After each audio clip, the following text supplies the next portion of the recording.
Hola muchachos, ¿cómo están ustedes? ¿Cómo estáis? Espero que estén muy bien. Hoy es viernes. Yo estoy muy bien, gracias a Dios. Me siento físicamente bien, espiritualmente bien, mentalmente bien. Y luego, encima de todo esto, o además de todo esto, pues resulta que es viernes, así que no hay excusa para no sonreír. Y la sonrisa es ciertamente una de las señales del sentido, uno de los síntomas que experimentamos todos cuando nuestra vida tiene sentido. Y esto es algo muy importante. Yo creo con Viktor Frankl, que el ser humano, la persona, busca sentido. Así que cuando su vida se desenfoca, cuando su vida no coincide con un mecanismo dador de sentido, la persona, el hombre, el ser humano, sufre y sufre mucho. Yo voy más allá e incluso diría que los grandes males, las grandes frustraciones, los grandes dolores de nuestro tiempo se originan o tienen su causa en la pérdida del sentido, ¿ya? Cuando no hay sentido o el reverso del sentido es el absurdo, así que es perfectamente legítimo decir que nuestra vida, que nuestro mundo, nuestra sociedad actual es una sociedad absurda. Por ejemplo, no sé, el consumismo exacerbado, ya la visión intrascendente de las cosas, la frivolidad, la insensibilidad, la falta de ternura, todas estas son marcas o señales que pues dan cuenta de esa absurdidad esencial que marca nuestro tiempo, que marca o que determina nuestra época. Así que todo lo que yo hago y digo, todo, absolutamente todo lo que hago en mi casa con mi familia, lo que hago en mi trabajo, con mis colegas, dentro del aula con mis estudiantes y aquí, en esta aula virtual o en este escenario en el que me planto pues durante varios días a la semana, también estoy buscando lo mismo, estoy buscando construir sentido.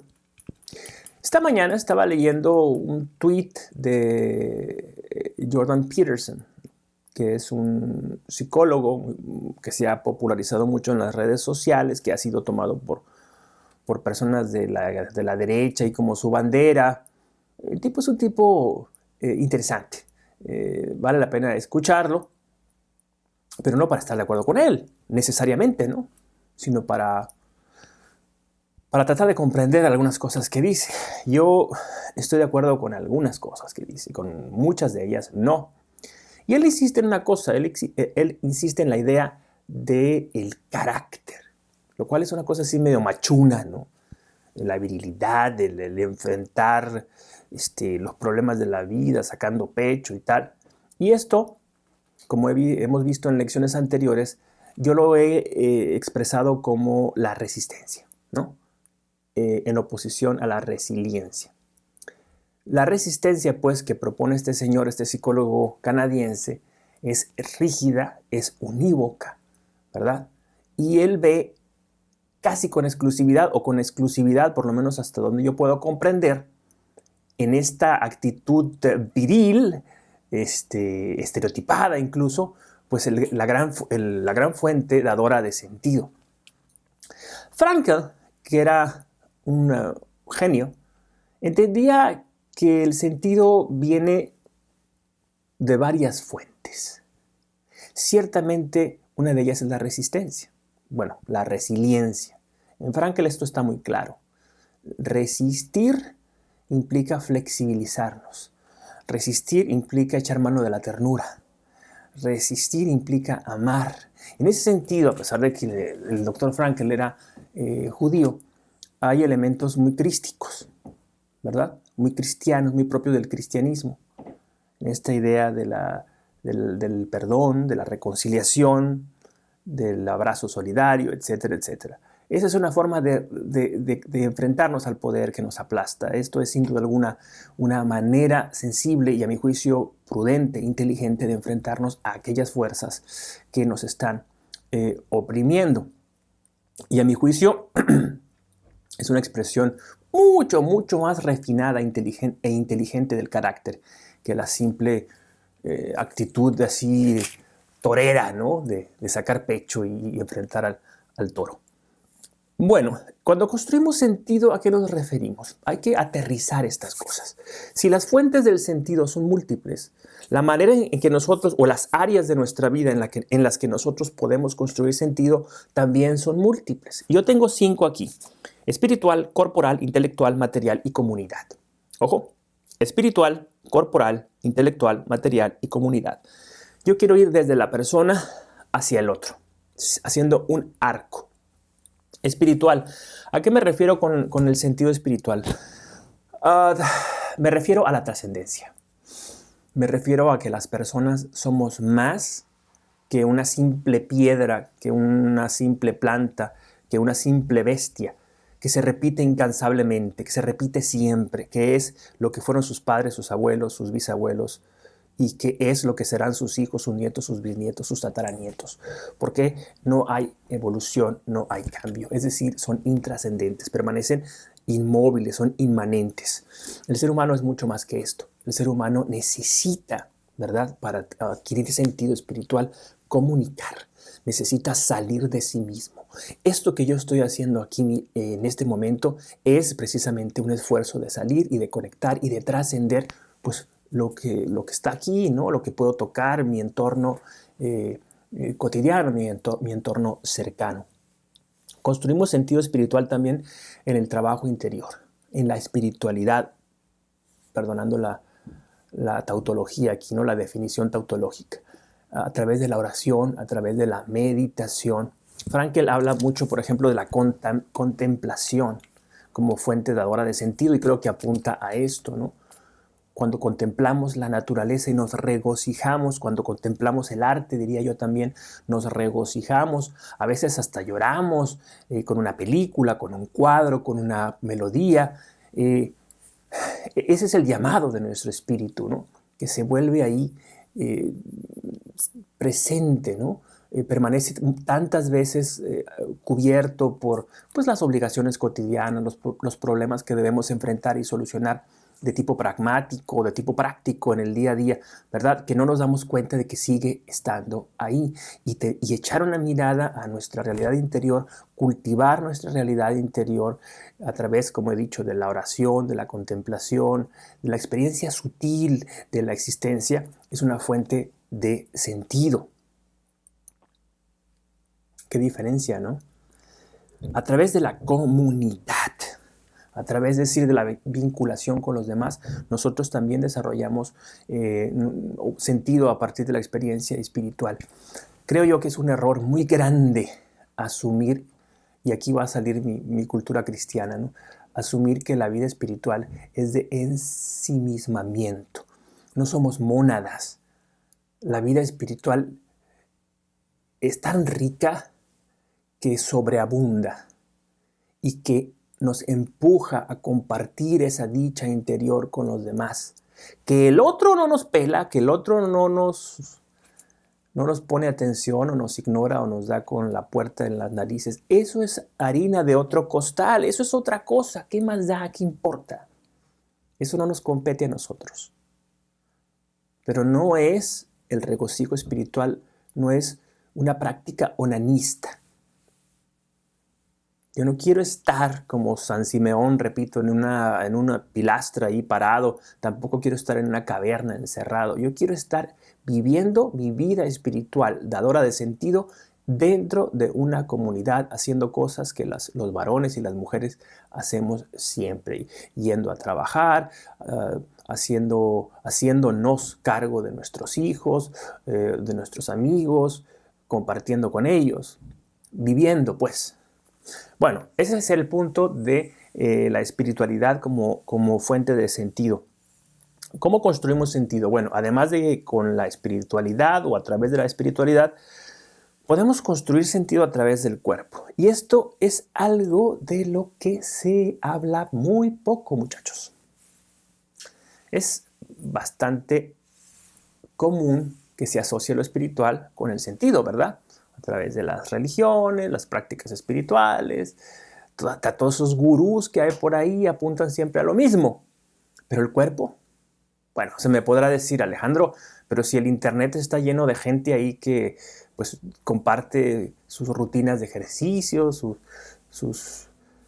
corridas, sus rodadas en bicicleta, etc. Bueno, sí, es verdad, pero esto se hace de una manera no trascendente.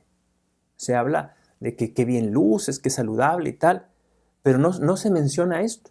Somos un cuerpo, no tenemos un cuerpo, somos un cuerpo, y de la misma manera en que trabajamos nuestra espiritualidad, estamos llamados a trabajar nuestro espíritu, al cuidado de uno mismo. Es nuestra responsabilidad cuidar, como dicen en el cristianismo, nuestro cuerpo es el templo del Espíritu Santo o algo así. Me parece muy bello eso, porque le confiere un carácter de sacralidad a nuestro cuerpo, a pesar de que muchas veces esto ha sido tomado pues, por personas muy conservadoras o para tratar de reducir las potencias del cuerpo, eliminando el placer, por ejemplo, ¿verdad? Que no es mi intención. Cuando yo hablo del cuidado de uno mismo es volvernos conscientes de que somos un cuerpo y que no estamos desconectados, que el bienestar del cuerpo es el bienestar de la mente y es el bienestar del espíritu, que esta triada interactúa y que no podemos desatender una de estas tres esferas sin que nuestro ser entero padezca. Básicamente, cuando hablo del cuidado del cuerpo, hablo de alimentación y hablo de ejercicio. Es fundamental cuidar lo que nosotros comemos. Es fundamental reducir lo que nosotros comemos. Es fundamental educarnos en aquello que nosotros comemos. Todas las religiones del mundo, por ejemplo, hacen énfasis en el ayuno, ¿ya? Pues alguna razón de ser tiene esto, ¿verdad? No es un capricho. Implica muchas cosas, implica el descanso, la reparación de nuestro cuerpo, pero también implica la disciplina, implica la reacción de la voluntad de cara a la adicción, por ejemplo. Y vivimos tiempos donde ese consumismo que se critica tantas veces empieza quizás por aquí, y de eso se habla poco. Se critica a las personas que compran ropa, a las personas que están gastando en electrónicos, a las personas que compran casas, automóviles, a los grandes ricos, etc. Pero cuando hablamos de comida, ahí la cosa ya cambia, ¿no? Como esto nos interpela a todos, entonces conviene mejor no hablar de ciertas cosas y nos hacemos loquitos. Pues no, la alimentación es fundamental y no cuidar lo que comemos es traicionarnos a nosotros mismos, es trabajar en contra de nosotros, es cortar la posibilidad del sentido. Y también el ejercicio, por supuesto. El ejercicio que es una expresión de amor por nosotros mismos, de cuidado por lo que somos. Ve tu cuerpo, aprécialo, ¿no? Y agradece que eres Él y que Él eres tú, y que te lleva por todas partes y que te brinda un servicio y que es una maravilla y que es un milagro. El cuerpo humano es un milagro. Que esté hablando yo aquí ahora mismo es un milagro. Entre paréntesis, si escuchan unos martillazos ahí detrás es porque hay gente trabajando aquí en mi casa. Lo siento, tenía que grabar esto de todos modos. Bueno, entonces, la construcción del sentido a través del cuerpo implica el cuidado de uno mismo y este cuidado de uno mismo supone la atención a nuestra alimentación y al ejercicio. Frankel, cuando habla, por ejemplo, de la apreciación, de la contemplación de la naturaleza como fuente de sentido, también refiere a las caminatas, ¿no? Y esta es una forma de ejercicio, un ejercicio consciente. Yo soy una persona que ha pasado por muchísimo estrés. Una de las formas en las que yo he logrado manejar ese estrés es a través del ejercicio, a través de las largas caminatas por el campo, aquí por el bosque donde vivo, pero también en el gimnasio, ¿verdad? Y volverme consciente de ese momento presente a través del esfuerzo y agradecer todo lo que mi cuerpo puede hacer todavía, ¿no? Porque llegará un momento en el que no podré levantarme porque estaré muy viejito, si es que no me muero antes, ¿verdad? Entonces, cada vez que yo puedo caminar y hacer ejercicio y tal, agradezco a Dios y digo, Dios mío, gracias. 3. intelectual. Fíjense, espiritual, corporal e intelectual. El espíritu, el cuerpo y el intelecto. Y a mí me gusta plantearlo en este orden específico. Creo que primero tenemos que trabajar en el área espiritual, lo que nos lleva a trabajar en nuestro cuerpo, y después en la esfera intelectual, que está vinculada obviamente a nuestra mente. ¿Y cómo podemos trabajar el área intelectual o la esfera intelectual para que sea fuente de sentido? Bueno, lo principal es lo evidente, a través del conocimiento. El conocimiento que se da con base en la lectura de libros, pero también la lectura de obras de arte. El cine, la pintura, la música, la arquitectura. Es fundamental, muchachos, que nos abramos a la experiencia del arte. Esto tiene un impacto determinante en la vida de las personas. Nos vuelve sensibles, nos vuelve más inteligentes, más perspicaces, nos informa también sobre la historia, sobre el desarrollo de las culturas, sobre la filosofía de la cultura, sobre el desarrollo material de la comunidad humana. En fin, es necesario que nosotros nos volvamos sensibles a la experiencia del arte. Más allá de ese conocimiento técnico, procedimental, ¿verdad?, de las ciencias de la naturaleza, existe también el cultivo intelectual, ¿ya?, que nos vuelve al mismo tiempo sensibles y que nos acerca a la condición humana. Entonces la lectura, que no solamente es lectura de libros, sino lectura de expresiones humanas en general, la interlocución. Entiendo el valor del autodidactismo, de los autodidactas, pero mi lectura, si es contenida, si es intramuros, será siempre una lectura menor o de menor calado comparada con aquella lectura que se comparte, con aquella lectura que se contrasta, con aquella lectura que es origen de discusión. A eso le llamo yo la interlocución. Y por último, la creatividad.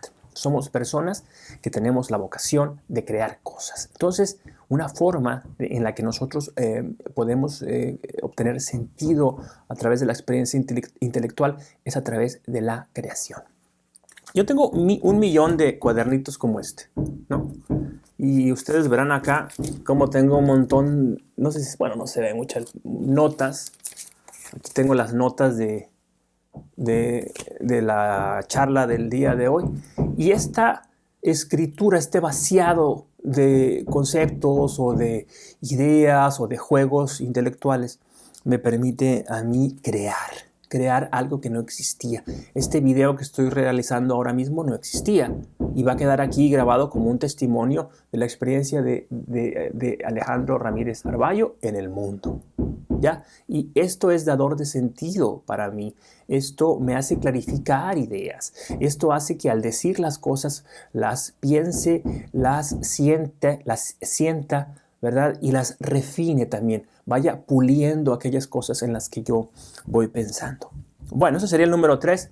Número 4, material. Construir sentido a través de la materia. Somos personas, vivimos en la historia, nuestro cuerpo es materia y precisamos de la materia para existir. Necesitamos de la materia para que nuestro cuerpo funcione, por ejemplo, a través de la alimentación, ¿ya? Pero también necesitamos un hogar concreto, ¿no? Donde vivir, donde guarecernos de la naturaleza hostil que nos rodea. Necesitamos administrar esas cosas que nosotros poseemos y necesitamos hacerlo de una mejor manera, y al hacerlo encontramos también una fuente de sentido, una matriz de sentido.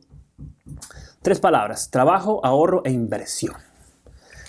Esto es algo de lo que poco se habla fuera de las esferas de los financistas o de los mercadólogos o de la gente que pues profesionalmente se dedica a la administración de los bienes materiales, ¿verdad? Pero en el mundo, digamos, secular, se habla poco de esto. Y en nuestra tradición panhispánica se considera de mal gusto. Se dice, no se habla de dinero, no se habla de sueldos. ¿Ya? Esto es producto o derivado de nuestra visión cristiana o de nuestro cristianismo tamizado a través del escolasticismo, ¿no? Del tomismo. Esta idea de pensar que el lucro es malo, que el dinero cambia a las personas, que el dinero es la caca del diablo y una serie de clichés tontos.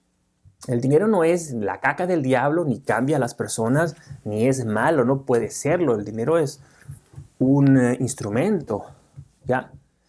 Y es deber saber administrarlo de una manera racional y de una manera prudente. Por eso es importante saber pensar en nuestro trabajo, pulir, pulir, refinar lo que nosotros hacemos, abandonar la rutina del hombre o del varón o de la mujer que va ahí todos los días a trabajar y regresa cansado, regresa fatigado, renunciando a toda alegría, ¿no? Esperando que llegue el fin de semana para tener por ahí un poquito de tranquilidad, para disfrutar un poquito la vida antes de volver a tirar de esa pesada piedra. ¿Esto afecta a la persona? Esto afecta a nuestro cuerpo, nuestra mente y nuestro espíritu. Y no podemos continuar haciendo lo mismo porque nos vamos a volver locos y porque estamos tirando la vida por la borda. Entonces hay que pensar en el trabajo y saber si ese trabajo que nosotros estamos realizando está alineado con nuestros valores y con nuestros intereses, muchachos. El ahorro es parte fundamental. Saber ahorrar, aprender a administrar correctamente nuestros bienes, saber negociar y pagar nuestras deudas, renunciar a la compulsión a la hora de comprar cosas, porque esto es producto de una distorsión interior que hay que hacernos notar pues a nosotros mismos. Y hay que hablarlo. Así como, por ejemplo, hay padres a los que les da pena hablar de sexo con sus hijos, el dinero parece que tiene ese tabú también, que para algunas familias es tabú. Es que fulano es muy centavero, se dice en México, ¿no? Muy pesetero, dicen en España, porque alguien está viendo por sus intereses. ¿Y cuál es el problema de que alguien vea por sus intereses? Si no ve él por sus intereses, ¿quién va a ver por ellos? ¿Y cuál es el problema de que uno se preocupe por sus intereses materiales, económicos? Que alguien me explique racionalmente por qué tengo que renunciar a preocuparme por el dinero que tengo en el banco o el que puedo tener, o cómo puedo multiplicar ese dinero. ¿En qué sentido o de qué manera eso me deshonra? Todo lo contrario, lo que estoy diciendo yo aquí, que ahí hay una fuente de sentido, que lejos de ser inmoral, es absolutamente moral e implica que una persona está siendo responsable, y no solamente consigo mismo, sino con su familia, por Dios. Bueno, número 5 es la comunidad. Construimos sentido en la comunidad. Porque no solamente estamos viendo, repito, por nosotros mismos. Esto es una falacia. Pensar en nosotros mismos, yo, mí, me, conmigo, para mí. No, no, no. Nosotros somos parte de una comunidad y nuestro vínculo con esa comunidad no solamente es económico, no es solamente una transacción, ¿no? Yo te vendo a ti, tú me vendes a mí, pensando en términos comerciales. Pero tampoco es solamente intelectual, ¿no? Yo dialogo contigo, tú dialogas conmigo y entre los dos construimos ahí una dialéctica en torno a ciertos tópicos que a nosotros nos interesan. Tampoco es meramente espiritual. Tampoco implica que tú y yo vamos a tener una vivencia de conjunto de nuestras visiones trascendentes, y es importante que formemos una comunidad religiosa en torno a nuestros principios morales, etcétera, etcétera. Todo eso que he dicho sí es verdad, pero no basta, hay algo más. Cuando hablo de comunidad con C mayúscula, me refiero al reconocer la dignidad del otro más allá de todo pragmatismo y de todo utilitarismo. Yo le debo servicio a la comunidad. Yo necesito entregar servicio a mi comunidad, horas de mi tiempo a esa comunidad a la que pertenezco. Yo necesito ser voluntario. Yo necesito construir un network o una red de acción con otras personas, porque esa comunidad es un bien común, es un escenario común. El otro día iba caminando por la calle. Yo utilizo el servicio de transporte para ir a mi trabajo. Es lo más práctico y es lo mejor. Bueno, iba caminando y cuando llegaba casi a la parada del autobús, había un birlo se llama, ¿no? Una tuerca de estas, no una tuerca, un tornillo de estos de las llantas de los automóviles. Como que se le salió a uno y estaba ahí en medio de la calle. Yo necesito cruzar la calle para llegar a la parada del autobús y estaba ahí. Y entonces crucé y cuando iba cruzando me di cuenta que estaba ahí. Pero vi que venía un carro. Entonces no me podía detener. Entonces crucé la calle, pasó el carro, volteé hacia derecha, volteé hacia izquierda, vi que ya no venía ningún otro automóvil. Regresé al centro de la calle, tomé este tornillo y lo quité del camino y lo puse a la orilla. No. ¿A dónde voy con esta historia, con esta anécdota simple? Bueno, que esa pieza que estaba ahí podría causar daño a un automóvil de alguien que yo no conozco. Pero es fundamental que yo piense en ese alguien que yo no conozco, porque ese alguien que yo no conozco es parte de la comunidad a la que yo pertenezco y su bienestar es también mi bienestar. Cuando nosotros conducimos también el automóvil, el carro, es importante que aprendamos esto, que aprendamos a ceder delante de otro motorista, ¿verdad? Porque en la medida en que uno ceda, el tráfico es más rápido y ganamos todos. Esta conciencia de que al ceder un poco ganamos todos, esto es lo que yo llamo, o a lo que yo me refiero como comunidad. La idea de una victoria de conjunto, de un bienestar de conjunto, de un desarrollo y de un crecimiento de todos nosotros, de todos los que formamos parte de la comunidad. Se trata de un pacto. Un pacto. Sin este pacto no es posible la vida en sociedad. Este pacto social hace que la vida sea mejor para todos. Por eso yo desconfío de los que se quieren ir a vivir con un rifle y una gorra así, con una cola de ardilla a una cueva, a una choza en medio del bosque. Bien por ellos, si quieren hacerlo, muy bien. Pero el desarrollo personal, el desarrollo humano, alcanza sus mayores cotas, sus mayores alturas cuando vivimos en conjunto, cuando nos unificamos, cuando hacemos un pacto y cuando trabajamos en virtud del bienestar común. Hacemos network, decía, y también nosotros es un deber o encontramos sentido comunitario cuando nosotros entendemos el valor de la educación y de la divulgación. Esto que yo estoy haciendo aquí es pagar la cuota utilizando los elementos tecnológicos y esta maravilla del mundo virtual para difundir un mensaje a los demás. Aquí yo no estoy hablando solamente para la gente que vive en mi pueblo. Estoy hablando para toda la gente que tiene conexión a internet y que habla la lengua española y que tiene pues algún interés en los temas que a mí me interesan también, ¿verdad? Entonces podemos coincidir y podemos entrar en un diálogo a distancia, aunque nunca nos veamos físicamente. Esto es una forma de educar, esto es una forma de divulgar también, y esto es una forma de encontrar sentido en la comunidad. Bueno, muchachos,